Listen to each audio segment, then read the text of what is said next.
Welcome back to Soulful Strategies with Kathleen Amy. This is the place where business meets intuition and where we talk about systems and strategy in a way that honors the fact that you're a human being building a business in real life with real capacity and real seasons. A couple of years ago, I recorded a really short bonus episode. It was one of my first episodes. You can go back and have a listen about content repurposing. Basically, how you can take one piece of content and transform it across multiple platforms. And it was only about 6 minutes long. It was really short.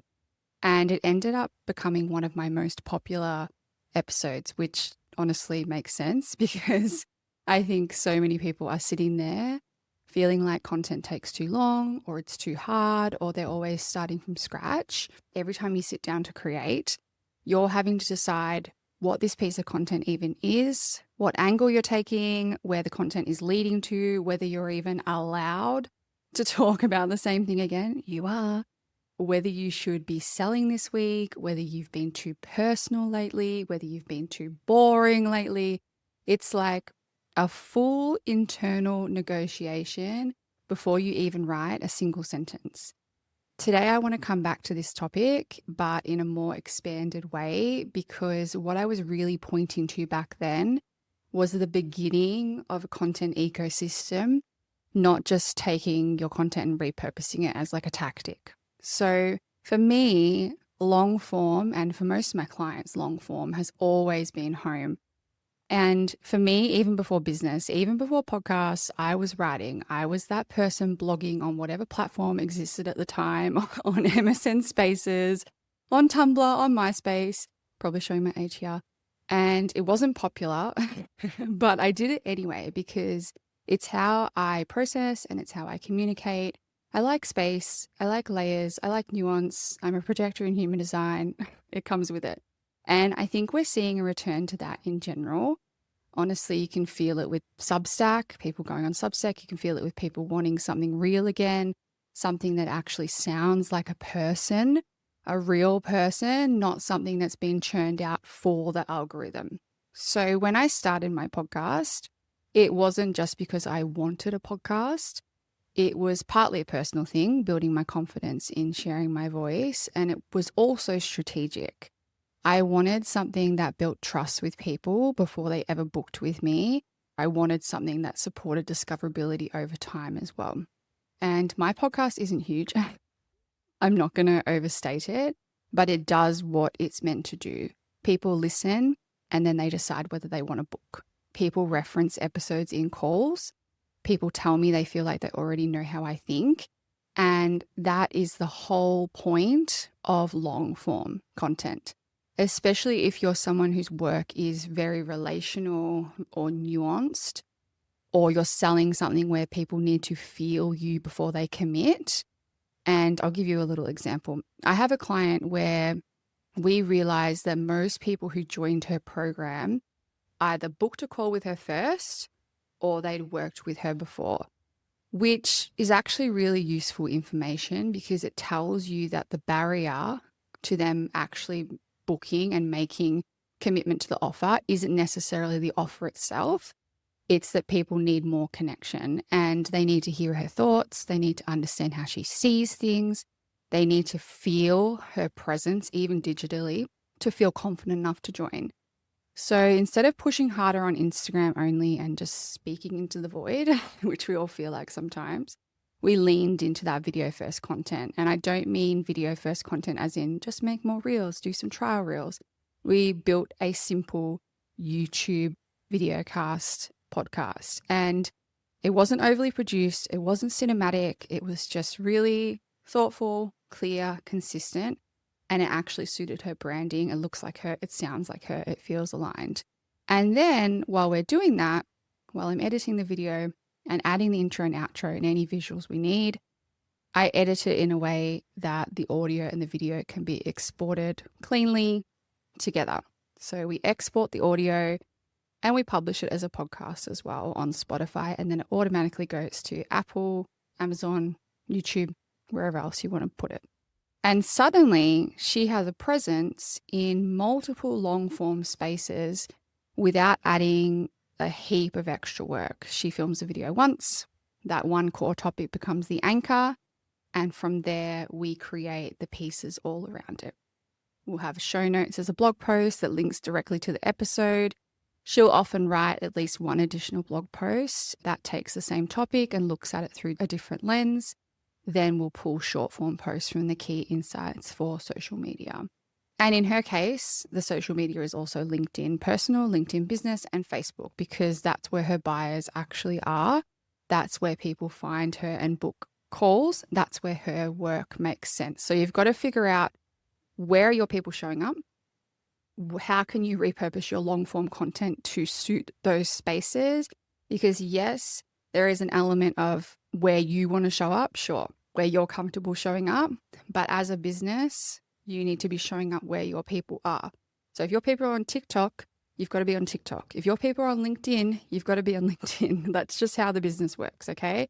And there are other places you can show up, and that's where this repurposing ecosystem works. And I always want to say this clearly because people get a bit funny about it. You do not need to be on every platform. You do not need to force yourself into LinkedIn if your audience isn't there. You do not need to force yourself onto TikTok if it makes you feel nauseous, if your audience isn't there. You go where your people are, right? And you can only build an ecosystem if the ecosystem is built where your audience actually lives. Now, the other layer to this, and this is where it becomes really powerful, is when your platforms start linking to each other. So your YouTube descriptions can point people to the blog. Your blog can embed the episode. Your podcast show notes can link people back to related posts and related episodes.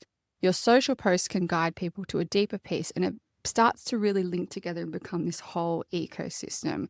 It stops being one-off content and it actually starts to be a connected body of work, which is what we want. And I'm not an SEO technician. I'm not going to sit here and pretend I'm building full keyword strategies from scratch. I outsource deeper keyword optimization for my own brand last year because I value specialists. But I am very focused, and I have always been very focused on things getting bang for your buck, essentially, things working for you. And as a projector and someone with low energy, I have 3 kids, I run a business, I'm low energy. I'm tired a lot of the time. And I think a lot of us just want to get like bang for our buck. We want to make sure that where we're putting in effort, it's actually compounding and it's actually working. And so for me, I'm big on discoverability and visibility, and I pay attention to the words people search. I pay attention to how topics connect. It's just how my brain works. I pay attention to how content can keep working for you after the day you post it. So it's not just one little short burst of energy and then you never see it again. We want it to work for you. And that's the lens that I bring into my work with clients too. And then there's automation. Which is part of what makes all of this really sustainable. Now, I mentioned I'm low energy, and so I'm really big on automating some of this as well. And last year, Repurpose, which is a tool that I use, sent me this little summary, and it said I saved 76 hours and had 451 videos automatically published for me across platforms. And I just want to share that because that wasn't during a huge content push for me. I was posting regularly. I was doing my seasonal podcast. I think I did 10 episodes last year, but I wasn't in a very heavy launch season. And that's basically what maintenance visibility looks like when your systems, for me anyway, when your systems are doing part of the heavy lifting. And for clients with bigger content plans or clients in bigger launch seasons, those numbers are a lot higher, but the principle is the same. The reason you can show up more without burning out is because the structure is already there, which is why I built the Soulful Social Rhythm, because content inefficiency is usually not about your ideas. I work with people and myself as well. I know, being in this space, that there's an abundance of ideas. It's just that every single time you go to create, you're starting from zero because there's no structure. You're asking yourself, what kind of post is this? What angle do I take? What have I already said? Am I being repetitive? Am I allowed to sell this? Yes, you are. Have I earned the right to sell yet? It's exhausting.